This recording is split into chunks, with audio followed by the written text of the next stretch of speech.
فرشتے جو یہ ساری چیزیں جو دیکھتے رہتے ہیں اور مزے لیتے رہتے ہیں، مذاق اڑاتے رہتے ہیں، اس طرح جو چلتے رہتا ہے. ان لوگوں کا نام تھا ہاروت اور ماروت.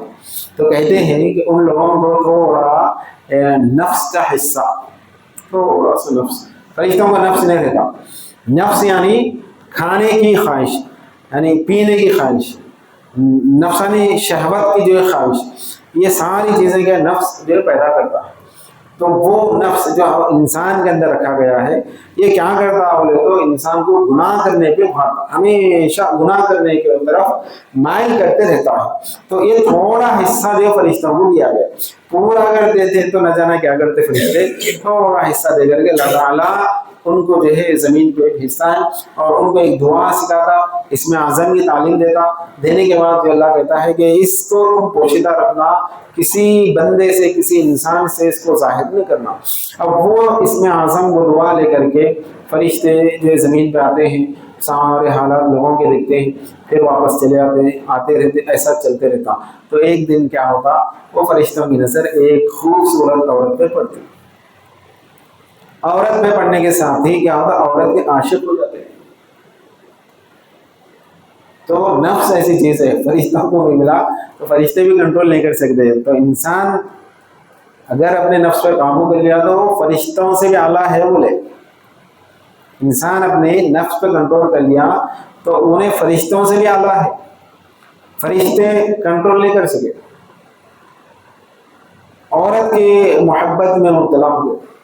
اب روزانہ اب تک کیا تھا، لوگوں کے حالتوں کو دیکھنے کے لیے دنیا میں آتے تھے، اب ایسا نہیں تھا. اب وہ عورت سے ملنے کے لیے آتے رہتے ہیں، روزانہ عورت سے ملنے کے لیے آتے رہتے ہیں. تو ایک دن جو ہے عورت سے بولتے ہیں کہ ہم تجھ سے شادی کرنا چاہتے ہیں. عورت کہنے لگتی ہے کہ کون ہے آپ لوگ، ہے کون، کہاں رہتے ہیں، آپ لوگوں کا ایڈریس کیا ہے، اور جو ہے آپ کے جو مقام وغیرہ آخر تفصیلات کیا ہے آپ کے، وہ جاننا چاہتی ہیں. کیا بولتے فرشتے، کیا اس عورت سے بتاتے کہ ہم فرشتے ہیں؟ کیا اس سے یہ بتاتے کہ ہم آسمانوں پہ رہتے ہیں؟ کیا اس سے ظاہر کر سکتے کہ ہم نیچے جاتے ہیں اور اوپر جاتے ہیں؟ کیونکہ پوشیدہ رکھنے کا حکم دیا گیا تھا. تو عورت بولتی نہیں پہلے کون ہے بتاؤ، اس کے بعد پھر میں جو فیصلہ کروں گی. تو اب وہ جو کہتے ہیں کہ نہیں ہم فرشتے ہیں، ہم آسمان پہ رہتے ہیں. تو عورت کو جو بھروسہ نہیں آتا، ایسا ٹھیک ہے ذرا جا کے دکھاؤ مجھے آسمان پہ. کیسے جانا آسمان پہ، اور دعا پڑھے تو آسمان پہ جاتے ہیں. اور اس میں اعظم کسی کو بتانے کا حکم نہیں ہے. اب جو ہے اس کو ثابت نہیں کر سکتے تو عورت کیا کرتی، شراب اچھے پیالے جو ہے منگا کر کے فرشتوں کو جو ہے خوب پلاتی. پلانے کے بعد ایسا نشہ چڑھ جاتا کہ اس نشے کے حالت میں اپنا سارا راز جو ہے بیان کر دیتے. کرنے کے ساتھ ہی وہ جو اسم اعظم کی جو دعا تھی وہ عورت سن لے کر کے وہ پڑھ کر کے ختم، آسمان پہ چلے جاتے. اور وہ بولنے کے ساتھ ہی فرشتے جو ہے وہ دعا ان کے ذہن سے چلے جاتے. اب بھول گئے، اب وہ دعا یاد آتی نہیں، وہ پڑھ سکتے نہیں، وہ پڑھ جا سکتے نہیں، اور زار و خطاب ہوتے. اب عورت وہ دعا پڑھ کر کے جو ہے آسمان پہ جا رہی ہے تو آسمان پہ کہاں اس کے لیے مقام، کہاں اس کے لیے ٹھکانا. تو اللہ تعالیٰ جو ہے حضرت جبریل علیہ السلام کو حکم دیتا ہے کہ اس عورت کو گرفتار کر لو، اور اس کو جو ہے پکڑ لیا جاتا ہے. اس کو پھر کیا کرے، ستارہ اللہ تعالیٰ چونکہ آپ آسمان پہ چلے گئے نا، تو آسمان کے مقام پہ کیا ہے، بلندی پہ ستاروں کا مقام ہے، اس کو بھی ایک ستارہ بنا کر کے وہاں پر رکھ دیا جاتا. پھر فرشتوں کا کیا، اور فرشتے ایسا زار و خطاب ہوتے خوب روتے. رونے کے بعد جو ہے اللہ تعالیٰ جو ان کے سامنے دو باتیں رکھتا، سزا تو ملیں گی، سزا تو ملنی ہی ہے. اب تم یہ سوچو کہ دنیا کی سزا ہونا نے آخرت کی سزا. وہ آخرت کی سزا دیکھے سو تھے، جہنم کا جو دیدار کرے سو تھے، جہنم کیا چیز ہے اس سے بخوبی واقف تھے. تو فرشتے کہتے ہیں کہ نہیں ہم کو دنیا کی سزا چاہیے. تو اللہ تعالیٰ جو حکم دیتا ایسا کرو، ان کو جو ہے قیامت تک دنیا میں ایک بولی کے اندر ایک کنویں میں الٹا جو ہے لٹکا دو. لہٰذا ان کو جو الٹا لٹکا دیا گیا. جن کا نام جو ہاروت اور ماروت ہے. یہ جو اس کا ذکر جو قرآن پاک کے اندر آتا ہے، جب ابتدا میں حضرت آدم علیہ السلام کے دور میں یہ لوگ جو ہے یہ مشاہدہ کرنے آتے تھے دنیا کا، تو ایسا تھا. لیکن اس کے باوجود بھی جہاں پر جو ہے لوگ جنگ و جدال، قتل و غارت گری کرنے کے ساتھ ساتھ دنیا میں کچھ ایسے بندے بھی ہیں جو راتوں میں اٹھ کر کے اللہ کو یاد کرتے رہتے ہیں، اکیلے میں آنسو بہاتے ہیں، اللہ کو یاد کرتے ہیں. وہ بندے اللہ کو پسند ہیں. اللہ ان کے توفیل سے اس دنیا کو جو ہے اس جہاں کو آباد رکھا ہے. حضرت آدم، حضرت جو حابیل کا جو قتل بھی ہوا وہ ایک عورت کے لیے، فرشتے بھی جو ہے گرفتار ہوئے عورت کی باتوں میں آ کر کے، عورت ایسی جو ہے بنا. اس لیے جو ہے عورت کو جہاں رکھنا ہے وہیں پر رکھنا، نہ سے زیادہ چڑھانا، نہ اس کو جو ہے ذلیل و رسوا کرنا.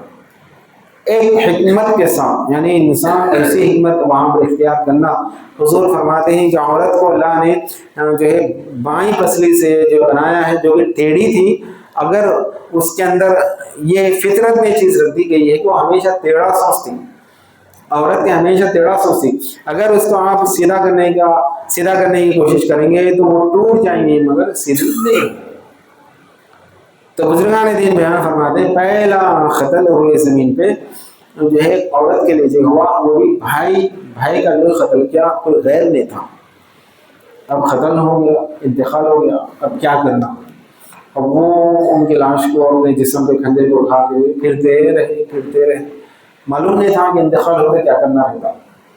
ایک جگہ جو بیٹھ کے وہ حابیل جو سوچنے میں پڑ گیا تھا، تو چونکہ اب زیادہ وقت ہو گیا، انتقال ہو کر جب تدفین کرنا ضروری ہے، تو اللہ تعالیٰ جو ہے دو کووں کو جو حصہ ہے، دو کوے آ کے حابیل کے سامنے بیٹھ کے لڑتے ہیں، ایک دوسرے کو ایسا مار لیتے ہیں کہ ایک کوا اس کے اندر لہو لہان ہو جاتا، زخمی ہو جاتا اور بالآخر وہ مر جاتا. مرنے کے بعد دوسرا کوا کیا کرتا، اپنی چونچ سے مٹی ہٹا کر کے اس میں ڈال دیتا. ڈالنے کے بعد ایسے مٹی کو کھینچ دیتا. تو حابیل یہ دیکھتا، ارے اتنا چینا، یہ کام میں بھی کر سکتا ہوں کر کے جب کیا کرتا ہے خبر کھولتا، گڑھا کھود کے زمین میں حضرت حابیل کو اس میں جو ڈال کے مٹی میں کھینچ کے چلے جاتا. اب حضرت آدم علیہ السلام جو ہے زار و خطار ہوتے کہ بیٹا جو نظر نہیں آ رہا ہے، تو حضرت جبرائیل علیہ السلام آ کے بولتے ہیں کہ آدم ایسا ہوا، تمہارے بیٹے کو حابیل نے جو مار دیا. حضرت آدم علیہ السلام کہتے ہیں کہاں خبر مجھے بتائیں. تو حضرت جبرائیل علیہ السلام بتاتے ہیں. تو وہاں پر پہنچ کر کے آپ خود جو زار و خطار ہو کے جو آپ ارادہ کر لیتے کہ میں حابیل کو جو سزا دوں گا. حابیل کو جو پتہ چلتا کہ بابا آدم جو ہے مارنے کے لیے آ رہے ہیں، لہٰذا وہ وہاں سے نکل کر کے بھاگ جاتا. بھاگنے کے بعد جو بس بیابانوں میں، جنگلوں میں جو پہنچ جاتا. پہنچنے کے بعد اس کو ایک ہی بات جو دماغ میں جو ستاتے رہتی ہے، آخر کیا وجہ ہے کہ آگ جو ہے میرے بھائی کی جو قربانی کو قبول کرتی ہے لیکن میری قربانی قبول نہیں کی، کیا وجہ ہوگی کر کے وہ ایک ہی سوال اس کے ذہن میں گھومتے رہتا. بیٹھ کے ایک جگہ سوچتے رہتا ہے. تو شیطان وہاں پر پہنچ جاتا ہے، پہنچ کر کے کہتا ہے کہ دیکھو کہ حقیقت یہ ہے کہ تمہارا بھائی حضرت حابیل کے بارے میں غلط جو ہے بیانی کرتا ہے کہ تمہارا بھائی جو ہے وہ اکیلے میں چھوڑ کر کے آگ کی پوجا کرتا تھا. آگ میں بڑی طاقت ہے، بڑی قوت ہے، لہٰذا تو بھی آج سے کیا کر، آگ کی پوجا، آگ کی پرستش کر، اس کی عبادت شروع کر دے. اب اس کے بعد تیرے جو کام تو جو چاہیں گا وہ دنیا میں ہوگا، تیرے مرضی کے مطابق کام ہوں گے. یہاں تک کہ تیرے والد بھی تجھے کوئی نقصان نہیں پہنچا سکیں گے. اگر تم سے بچنا چاہتا ہے، ان سے مقابلہ کرنا چاہتا ہے، تو تیرے لیے اس کے علاوہ اور کوئی راستہ نہیں کہ تو بھی آج سے آگ کی پوجا شروع کر. اب وہاں سے جو ہے قابل آگ کی پوجا جو شروع کیا، اور قابل پھر اس کے بچے وہ آگ کی پوجا کا سلسلہ جو ہے آج بھی جاری ہے. ساری ادھر حضرت حابیل کے انتقال اور حضرت شیس علیہ السلام جو حضرت آدم علیہ السلام کے اولاد میں سے آپ نیک تھے اور اللہ نے آپ کو پیغمبر بھی بنایا. حضرت شیس علیہ السلام کو اس دور میں ابھی